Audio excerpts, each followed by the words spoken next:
Ngayong linggo ng palaspas o linggo ng pagpapakasakit ng ating Panginoon, tayo po ay inaanyayahang pumasok hindi lamang sa misteryo ng Semana Santa, kundi sa malalim na pakikipag-ugnayan sa ating Panginoon.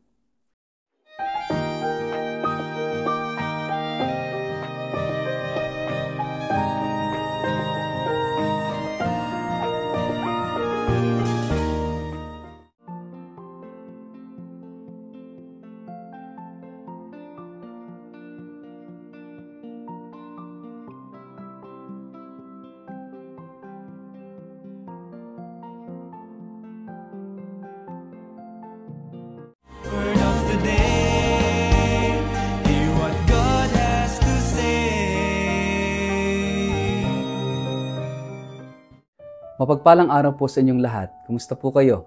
Ang atin pong word of the day ay passion.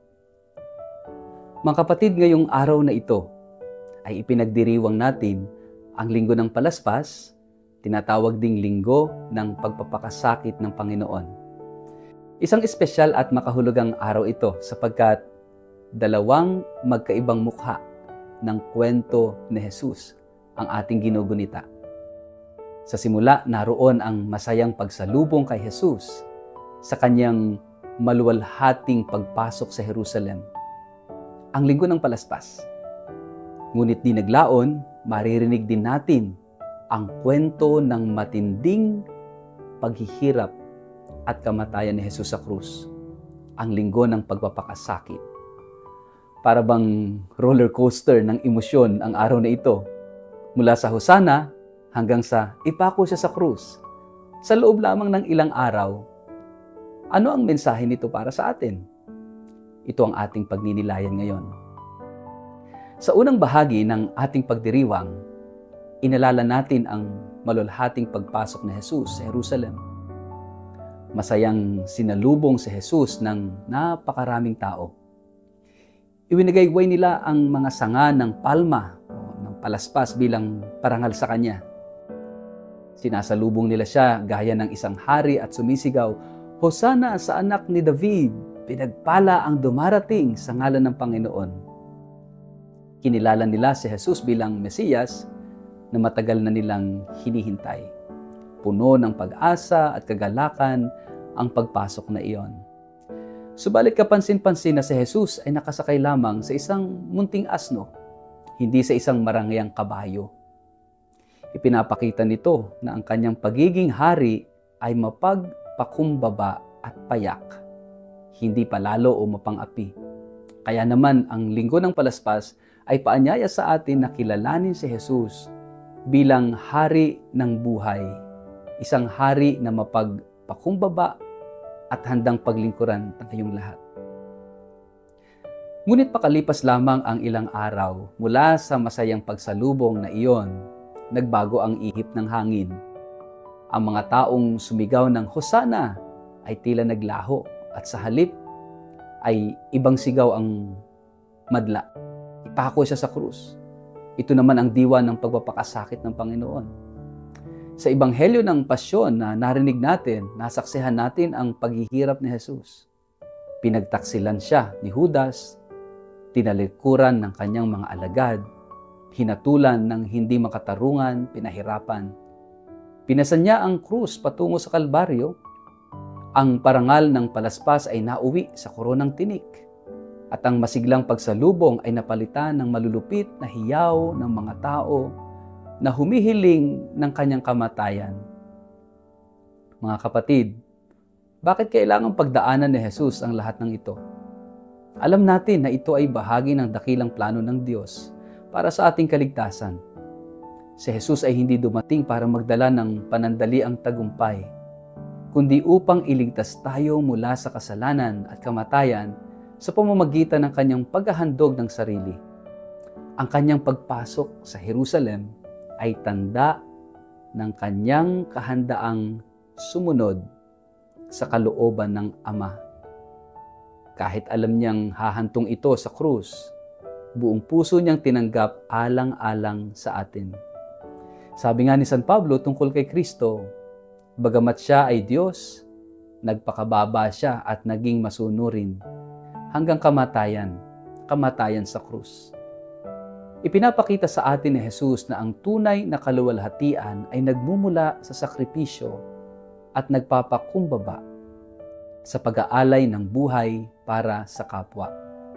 Ang dalawang mukha ng pagdiriwang ngayon, ang kaluwalhatian at ang paghihirap ay may malalim na kahulugan sa ating buhay bilang mga Kristiyano.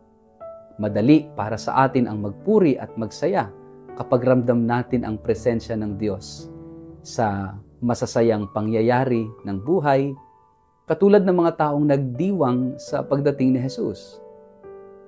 Ngunit kapag dumarating ang mga pagsubok at paghihirap, madalas nakakalimutan natin ang ating hosana at tumatalikod pa nga tayo sa Diyos. Sa linggong ito, tinatawag tayong maging tapat na tagasunod ni Jesus. Hindi lamang sa mga sandali ng tagumpay, kundi pati sa mga sandali ng krus at sakripisyo. Huwag sana tayong manatiling taga-palaspas lamang. Yaong nagwawagayway ng palaspas ngayon, ngunit bukas ay wala na. Hilingin natin sa Diyos na gawin tayong tunay na alagad ni Kristo, sa tuwa man o sa hirap. Ang palaspas na pinabasbasa natin ngayong araw ay simbolo ng ating pagtanggap kay Jesus bilang Hari. Ngunit hindi sapat na iwagayway lamang natin ito tuwing linggo ng palaspas. Ang mas mahalaga ay ang pamumuhay natin araw-araw na nagpapakita ng ating pananampalataya. Ano ang silbi ng palaspas kung pagkatapos ng misa ay balik lang tayo sa dating gawi na parang walang nagbago sa puso? Ang hamon sa atin ay ipagpatuloy ang ating hosana sa pamamagitan ng paggawa ng kabutihan, pagpapatawad, pag-ibig sa kapwa, at pagtatanggol sa katarungan. Kung tunay nating kinikilala si Jesus bilang Hari ng ating buhay, sundin natin ang kanyang mga utos at tularan ang kanyang halimbawa. Sa diwa naman ng pagpapakasakit, inaanyayahan din tayong tumugon sa pag-ibig ni Jesus sa pamamagitan ng pagtulad sa Kanya sa pagharap sa ating mga krus sa buhay. Lahat naman tayo ay may kanya-kanyang krus na pinapasan. Kapag dumating ang mabibigat na pagsubok, alalahanin natin kung paano nagtiis si Jesus. Huwag tayong susuko. Huwag tayong mawala ng pag-asa. Sa halip, ialay natin ang ating paghihirap kasama ng paghihirap ni Kristo. Lalakas ang ating loob kapag naaalala nating kasama natin si Jesus sa bawat unos. Tandaan din natin na hindi nagtapos sa kamatayan ang kwento ni Jesus. Ang krus ay daan tungo sa muling pagkabuhay. Kaya kung tayo'y nagsasakripisyo ngayon, gawin natin ito ng may pananampalataya na hindi tayo pababayaan ng Diyos at may nakalaang muling pagkabuhay para sa atin.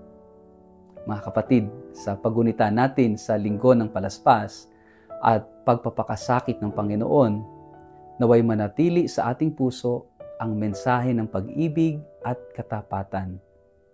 Tinatawag tayo ni Jesus na sundan siya, yakapin ang kanyang pag-ibig, ipagdiwang ang kanyang presensya ng may kagalakan, at buhatin din ang krus na kaakibat ng ating pananampalataya. Sa linggo pong ito ng mahal na araw, sikapin nating maging tapat na kasama ni Jesus. Hindi lamang sa masayang pagpasok sa Jerusalem, kundi pati sa pag-akyat niya sa Kalbaryo. Sa paggawa nito, matututo tayong maging tunay na mamamayan ng kanyang kaharian, bayang marunong magmahal at magsakripisyo para sa Diyos at sa kapwa. Sa huli, ang lahat ng ito ay paalala kung gaano tayo kamahal ng Diyos.